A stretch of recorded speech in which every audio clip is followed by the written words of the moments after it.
Working with Bachelorette number 1. She's a real nice lady, Pa. Number 2. Oh, that girl can do everything. Or number 3.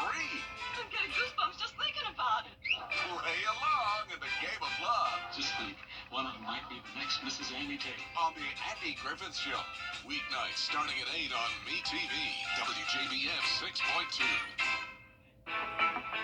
Automakers Vets. Lionel Smith. Limited to only the finest in men's clothing. The Live 5 for 6 Skyview Network. Sponsored by Terry Lambert Hyundai. Only a few more showers and storms in the forecast tonight and tomorrow. Then we're completely sunny and dry on Thursday with temperatures heating up. I'll have a look at how hot it will get coming up. Now at 6, cleanup is underway after major flooding hit the Allendale area after overnight rain. We'll take you to see the damage as your news at 6 starts now. Live from Television Park. This is WJBF News Channel 6 at 6.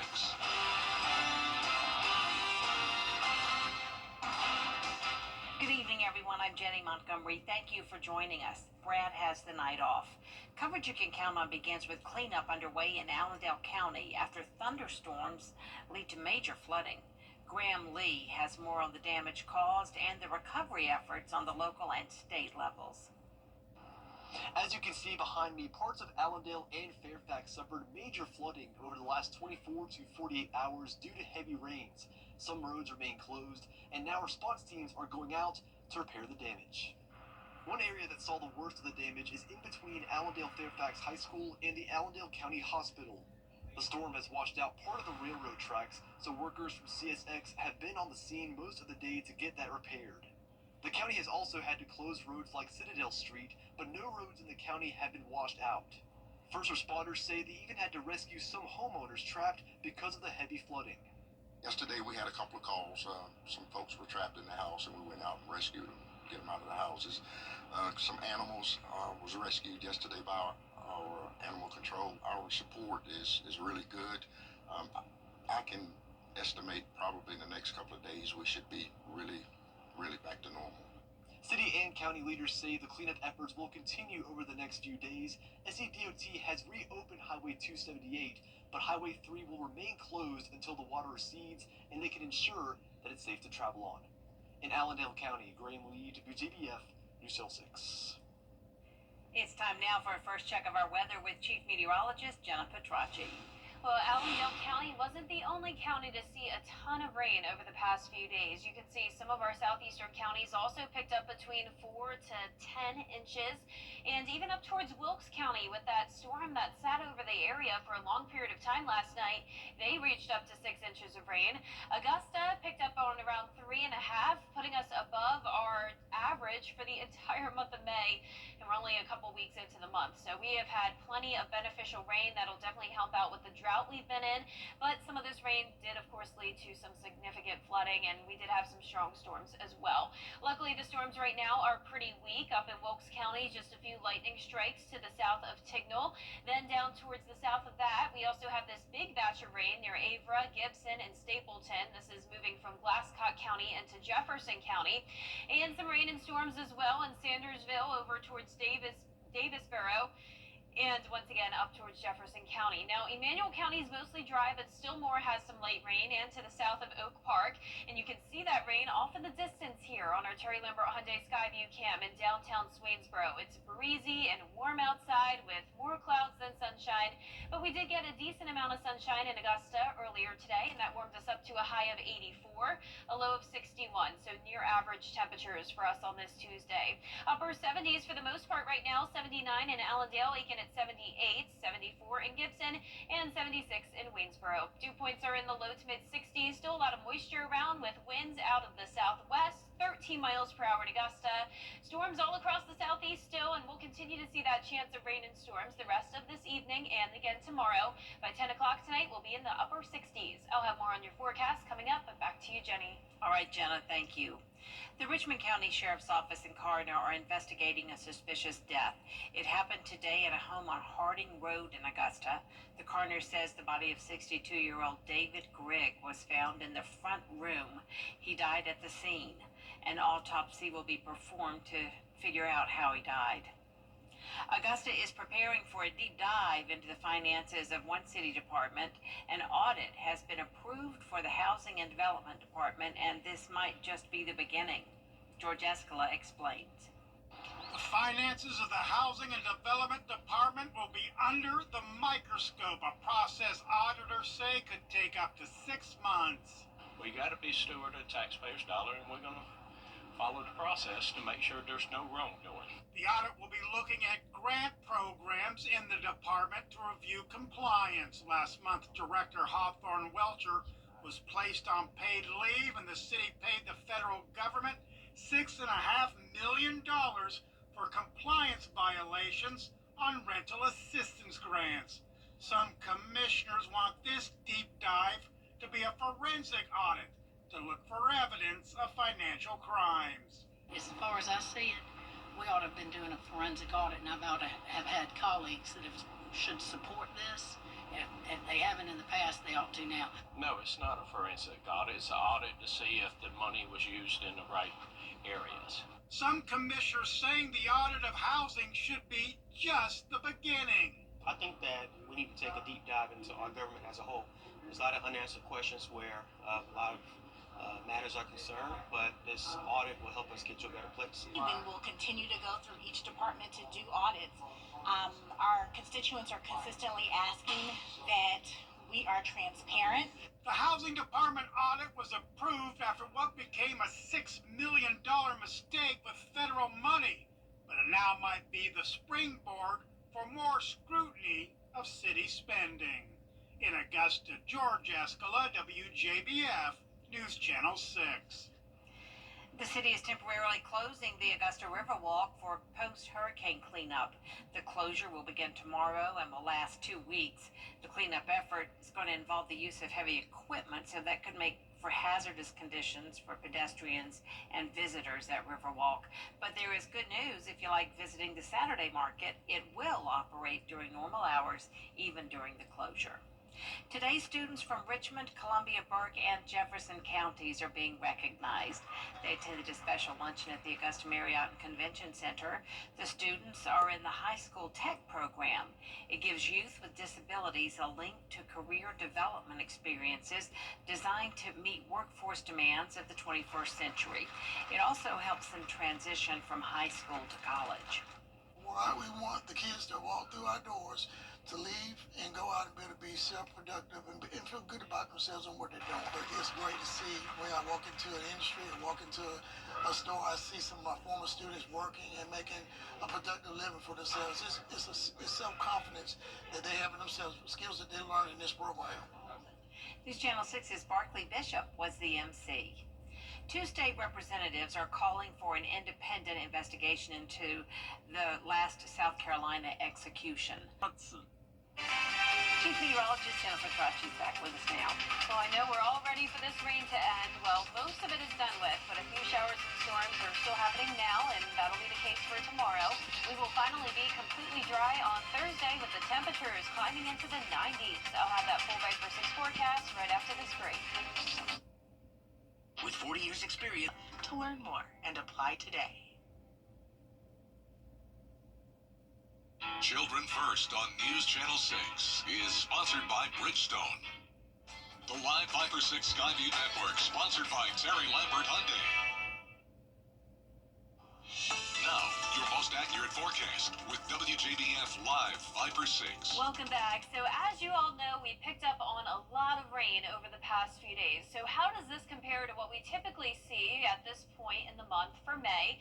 Well, on average, we'd only be at around 1 inch right now. We usually finish off the month of May with around 3 inches. Well, we are already at around 4.5 for the month. And of course, eventually by the time the month ends, we could see a lot more than that. Well, even though this led to a lot of flooding issues, and of course we had the severe weather with it, it did help out significantly when it came to the drought that we've been dealing with all year long. Notice our average rainfall rainfall for the year up to this point is around 15.5 inches, and we're right there, just a little bit below it now. So this finally got us back on track. We were in a big time deficit for April, so all of this rain was very beneficial in a lot of ways. Our live Viper 6 radar is still showing some rain, at least for some CSRA counties, including Wilkes and Lincoln. That's where we have some light shower activity near Tignal. Then down towards the south of that, McDuffie County down to Glasscock, and Jefferson County near Stapleton and Avra seeing this big batch of heavy rain. Luckily, not a lot of lightning here. And then down in Washington County from Davisboro down towards around Tennell, that's where we're also seeing some heavy rain. Our Terry Lambert Hyundai Skyview cam showing dry conditions here, though, at the baseball field. 78 degrees outside with a southwest wind of 13 miles per hour. Dew points are in the low 60s. Sunset will be at 8:20 tonight. And around the CSRA, a lot of us climbed into the 80s today for highs, but we cooled down a few degrees in places that are dealing with the rain, like Crawfordville and Thompson, now at 74. Our satellite and radar is still showing this counterclockwise spin here around Nashville. That's why we have showers and storms still happening. It's all because of this pesky low that just hasn't budged. Eventually, this will move off to the east coast and high pressure will take over.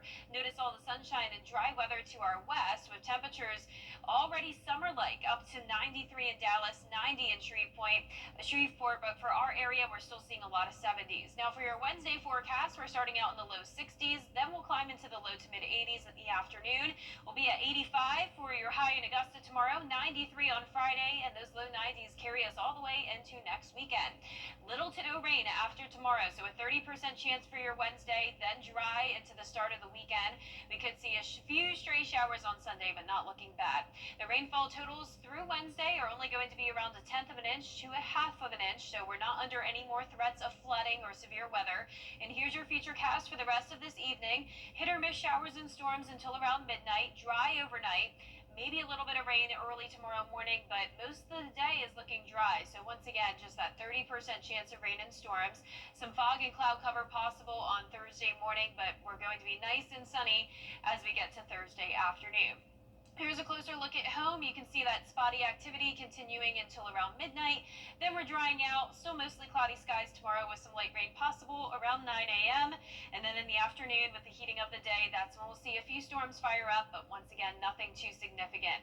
Now, our low temperatures tonight will be in the lower 60s. Our highs tomorrow are going to be in the low to mid 80s. And your 10-day forecast is showing a very hot and dry weekend, 92 once again on Saturday. Partly cloudy days ahead and just a 20% chance of rain on Sunday and again next Thursday and Friday. Now, congratulations to today's umbrella winner. That is Lisa Stewart from Waynesboro, Georgia. Lisa, you can pick up your Viper 6 umbrella here at the station and sign up to win yours on WJBF.com. All right. Thanks a lot, Jenna. Yeah. Coming up, the South Carolina women's golf team competing for an NCAA national championship. Hear from the head coach and players on what it means to compete for the national title in sports. It's the Memorial Day sale at Weinberger's Furniture and Mattress Showcase. Furnish more, save more. Save up to $2,000 on furniture and mattresses you love. From cozy living rooms to dreamy bedrooms, dining sets, and our expansive patio collection, there's savings in every department this Memorial Day. The more you buy, the more you save. Now's the time to upgrade your home for less. Hurry in and save up to $2,000. Can you save at Weinberger's Memorial Day sale? Yes, you can. Mental health touches every community.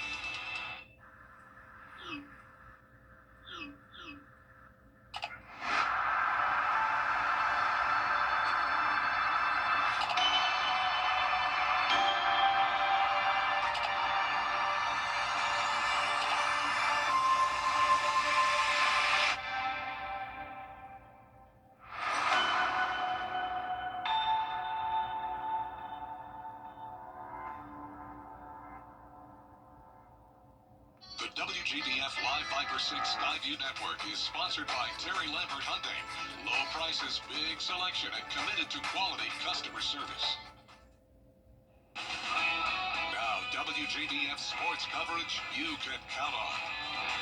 Just last month, 3 South Carolina Gamecock golfers competed in the Augusta National Women's Amateur Tournament. And now Coach Kaylin Anderson's team, they will head to California to compete for a national title on Friday. You see year after year, each team buy into that vision over and over. You know you've created something special. The South Carolina women's golf team, fresh off an SEC championship and Charlottesville Regional, got some of their last practice swings in before heading out west, making their 5th straight NCAA championship appearance. Gives us experience under the gun in match play, but it brings us a lot of confidence. Kind of takes the pressure off a little bit in us in the postseason because we have succeeded there, and just brings us momentum. It doesn't hurt to have 3 of the top 20 golfers in the world on your team. Louise Ridquist, Hannah Darling, and Ella Golitsky were just in Augusta competing at the Augusta National Women's Amateur. It's an experience that's helped prepare them for the big stage. As one of the participants on the final day at Augusta National that Saturday, I don't think you could ever feel more pressure or nerves for that day. So I think the experience that we have, having 3 of those players on this team, is definitely adding to, handling pressure and expectations. As for what it would mean to bring home a national title for a coach that's been with the program for 18 years, it would mean the world. It would mean more, not to me, but for them and all their hard work. We've got an incredible senior class. We've got an incredible group that has worked so hard. But I think it would just be icing on the cake on all that we've done all year. I'm a senior now, and we have 1 ring, and super blessed and happy about that one, but we want the bigger one as well. So just keeping our eyes on the target and just taking it day by day and shot by shot.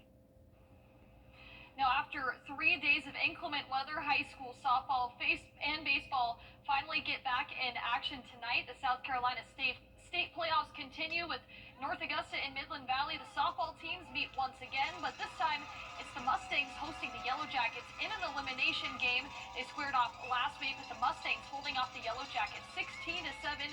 The winner moves on to face South Florence. Now, here are some of the other games happening around the CSRA tonight. Fox Creek baseball and softball, plus North Augusta and Fox Creek girls soccer. They're on the road. And ECI baseball, they're playing their doubleheader against Wilcox County in the GHSA Final Four. Now we also have breaking news. Greenville native Shoeless Joe Jackson is among 17 former players now reinstated to Major League Baseball to enter the Hall of Fame. Now all 17 reinstated players, they are now dead. And Baseball Commissioner Rob Manfred announced today that because they are no longer living, they have satisfied their lifetime bans. Shoeless Joe Jackson was a player for the Chicago White Sox in 1919 when he and 7 other players were accused of conspiring to throw the World Series.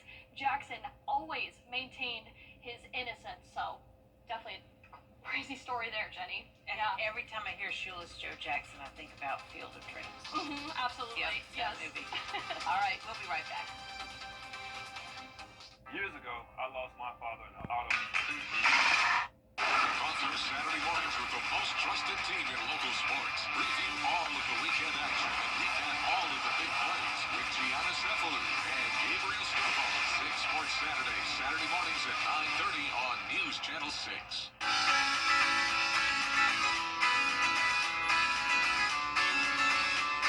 Follow News Channel 6 on Instagram. Still just a 30% chance of showers and storms tomorrow with a high of 85. Then we're up to 93 on Friday, completely dry to start the weekend. Just some isolated showers possible on Sunday with temperatures staying hot into next week. Candy giant Ferrero is trying out some new twists on its classic products to boost growth in the United States. The company's adding peanuts to its popular Nutella, hazelnut, and cocoa spread, and turning its Ferrero Rocher spheres into squares. They're also rolling out Dr. Pepper flavored Tic Tacs. Ferrero is the 3rd largest U.S. candy company behind Hershey and Mars. I think I'm trying to turn that into a car name as well. Yeah, I don't blame you. That's tricky, but I just had those the other day. I had that exact little box. How about the Dr. Pepper Tic Tacs? Interesting. Kind of good. Yeah. Well, that's our report for now, everybody. We do thank you for watching. Have a great evening.